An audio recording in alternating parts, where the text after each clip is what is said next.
اپنی ٹیم کو، ڈاکٹر فیصل سلطان، پھر سے آپ کو اور آپ کی ٹیم کو، کیونکہ آپ سارے میری ٹیم ہیں، آپ کو میں دل سے خراج تحسین پیش کرتا ہوں۔ میرا جب بھی میں یہاں شوکت خانم آتا ہوں، جب بھی اس ہاسپٹل میں آتا ہوں، اور 2 دفعہ تو میرا خود یہاں علاج ہوا، میں ہمیشہ آپ کو دعائیں دیتا ہوں، کیونکہ اس کے لیے صرف 9 to 5 کام کرنا نہیں ہوتا، اس کے لیے ایک جنون چاہیے ہوتا ہے، ایک جذبہ چاہیے ہوتا ہے کہ ایک وہ ادارہ جدھر پیسہ نہیں بنایا جا رہا، جدھر مریض آ رہے ہیں اور آپ صرف مریضوں کا علاج اس لیے کر رہے ہیں کہ آپ اللہ کے لیے کام کر رہے ہیں، یہ ایک بڑا اسپیشل ایک جذبہ چاہیے ہوتا ہے۔ اور ماشاءاللہ مجھے پھر سے میں آپ کو یہ کہوں کہ مجھے خوشی ہوتی ہے میں جب یہاں آتا ہوں، جو میں لوگوں کی، جو مریضوں کا، جو میں جس طرح آپ غریب مریضوں کو، بچوں کو، جس طرح آپ ان کا دھیان رکھتے ہیں اور جس طرح سارا عملہ دھیان رکھتا ہے، اور پھر ایک کلچر بن چکا ہے شوکت خانم میں، ایک کلچر بن گیا ہے کہ یہاں انہوں نے جو بھی مریض ہے وہ VIP ہے، کوئی فرق نہیں کرتے انسانوں کے اندر، امیر غریب میں، پیئنگ پیشنٹ اور فری پیشنٹ کے اندر فرق نہیں کرتے۔ یہ ماشاءاللہ یہ ایک بڑی زبردست ٹریڈیشن ہے، اور انشاءاللہ یہ باقی پاکستان کے ہسپتالوں کے اندر بھی، سرکاری ہسپتالوں میں اس طرح کا کلچر ہم لے کے آئیں گے۔ میں ڈونیشن سے پہلے ایک اور چیز کہنا چاہتا ہوں کہ آج کل ہم کوشش کر رہے ہیں کہ پاکستان کے جو سرکاری ہسپتال ہیں ان کو بھی اس معیار کے اوپر لے کے آئیں جدھر پرائیویٹ ہاسپٹلز کا معیار ہے، اور اس کے لیے جس طرح مینجمنٹ سسٹم چاہیے جو پرائیویٹ ہاسپٹلز کو بہتر کرتا ہے، جس کی وجہ سے پرائیویٹ ہاسپٹلز بہتر ہے، جو کہ شوکت خانم میں مینجمنٹ سسٹم ہے جس کی وجہ سے یہ ایک انٹرنیشنل سٹینڈرڈ کا ہاسپٹل ہے، یہی ہم گورنمنٹ ہاسپٹلز کو کرنا چاہتے ہیں۔ لیکن مجھے افسوس سے کہنا پڑتا ہے کہ کئی اس کی مخالفت ہو رہی ہے، کوئی میرے خیال میں لوگوں کو سمجھ نہیں ہے اس چیز کی، اس لیے میں اخباروں میں پڑھتا ہوں کہ اس کی مخالفت ہے، اسٹرائک پہ چلے جائیں گے۔ میں ان لوگوں سے پوچھنا چاہتا ہوں کہ کیا آپ چاہتے ہیں کہ صرف سرکاری ہسپتالوں میں غریب مریض جائیں اور پرائیویٹ ہاسپٹل میں پیسے والے کا علاج ہو؟ کیا یہ ایک ناانصافی اپنے لوگوں سے نہیں ہے کہ سرکاری ہسپتالوں کا سٹینڈرڈ گرتا جائے اور پرائیویٹ ہاسپٹل میں پیسہ بنتا جائے؟ اس لیے جب تک ہم مینجمنٹ سسٹم چینج نہیں کریں گے سرکاری ہسپتالوں کا، سرکاری ہسپتالوں میں اس طرح کا علاج نہیں ملے گا جو پرائیویٹ ہاسپٹلز میں ملتا ہے۔ اور وہ جو مینجمنٹ سسٹم ہے وہ تب آئے گا جب سرکاری ہسپتالوں میں سزا اور جزا ہوگی، جب جو اچھا کام کرے گا، جو محنت کرے گا، ڈاکٹر، نرسز، وہ اوپر آئیں گے، اور جو نہیں کریں گے ان کو یا تو پروموشن نہیں ہوگی اور یا پھر جو کام نہیں کرے گا اس کو نکال دیا جائے گا۔ دنیا میں کوئی بھی سسٹم چلتا نہیں ہے سزا اور جزا کے بغیر۔ تو یہ کیسے ہے کہ سرکاری ہسپتال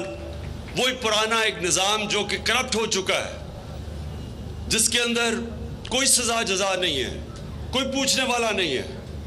گندگی کے ڈھیر پڑے ہوئے ہیں، کوئی اکاؤنٹیبل نہیں ہے، وہ سسٹم جب تک چینج نہیں ہوگا سرکاری ہسپتال ٹھیک نہیں ہوں گے، اور ہمارا عام آدمی، ہمارے غریب لوگوں کو کبھی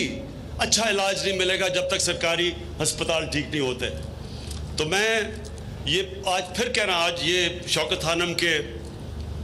اس فنکشن کے ادھر سے میں آج پیغام دینا چاہتا ہوں کہ ہم اس ملک کے سرکاری ہسپتالوں کو ٹھیک کریں گے، اور انشاءاللہ وہ سزا اور جزا کا نظام لے کے آئیں گے،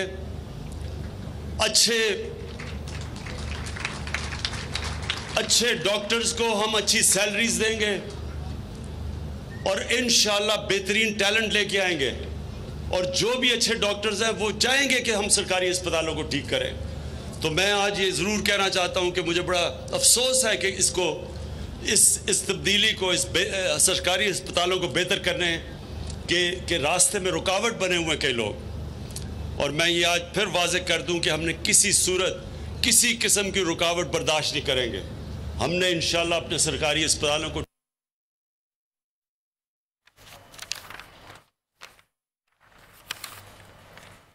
وزیراعظم عمران خان تقریب سے خطاب کر رہے ہیں. مناظر آپ دیکھ سکتے ہیں. وزیر اعظم پاکستان عمران خان تقریب سے خطاب کر رہے ہیں.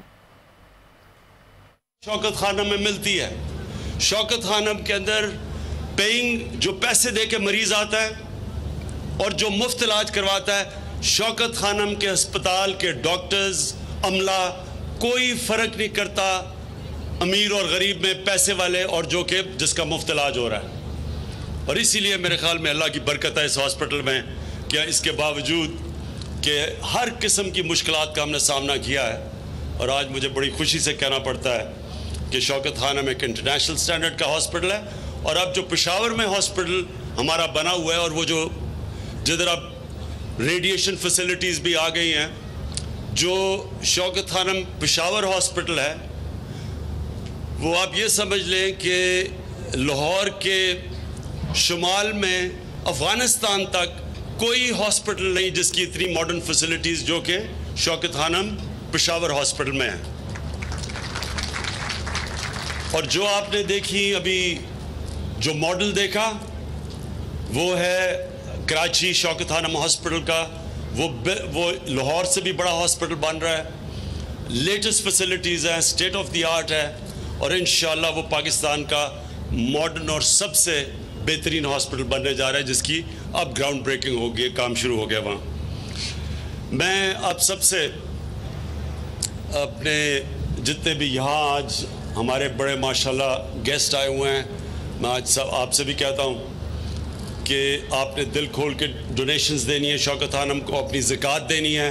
رمضان کا مہینہ ہے، آپ کی زکوٰۃ کے ہم منتظر ہیں کیونکہ آپ کی زکوٰۃ صرف اور صرف غریب کینسر کے مریضوں کے علاج پہ خرچ ہوتی ہے. آپ کی زکوٰۃ کوئی بلڈنگ میں نہیں لگتی، کوئی مشینوں میں نہیں لگتی. صرف اور صرف جو غریب مریض آتے ہیں صرف ان کے علاج کے اوپر آپ خرچ کرتے ہیں. تو اس لیے میں چاہتا ہوں کہ آپ اپنی زکوٰۃ پوری دیں. نارملی تو میں یہاں کھڑے ہو کے آپ سے زکوٰۃ لیتا تھا جس طرح آپ کرتے ہیں، لیکن بدقسمتی سے سیکیورٹی کنسرنز ہے، اس لیے میں آپ سے سب سے زکوٰۃ لے نہیں سکتا. تو میں چاہوں گا کہ آپ پوری اپنی زکوٰۃ ڈپازٹ کریں. ہمارے یہاں ڈیسک بنا ہوا ہے. میں اپنے جو ڈونرز ہیں ہمارے پرانے، جنہوں نے ہمیشہ ہمیں شوکت خانم کو ہر سال آ کے ڈونیشنز دی ہیں، سامنے ٹیبل پہ ہمارے مین ڈونرز بیٹھے ہوئے ہیں، میں آپ سب کا بہت شکر گزار ہوں. پچھلے سال ہم یہاں بیٹھے ہوئے تھے تو آپ میرے سے یہ پوچھ رہے تھے کہ اگلے سال اگر آپ پرائم منسٹر بن گئے تو آپ آئیں گے پھر سے. میں ہمیشہ ہوں گا. شوکت خانم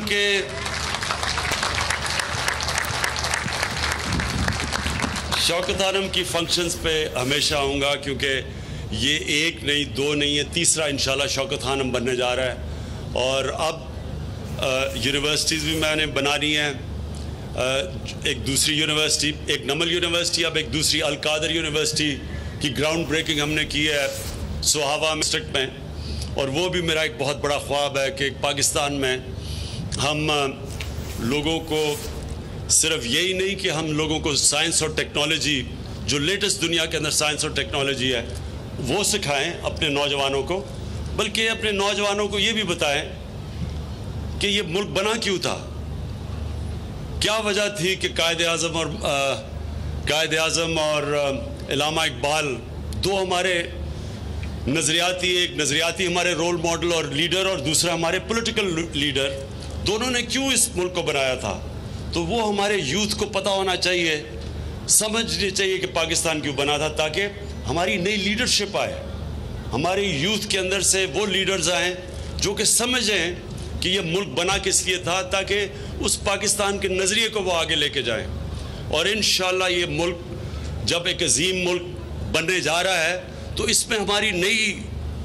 نئی نسلوں کی لیڈرشپ کی ہمیں ضرورت ہے. اور وہ لیڈرشپ تب آئے گی جب ان کو پتہ چلے کہ نظریہ پاکستان کا کیا تھا، کیا وجہ تھی کہ یہ ہندوستان کے مسلمانوں میں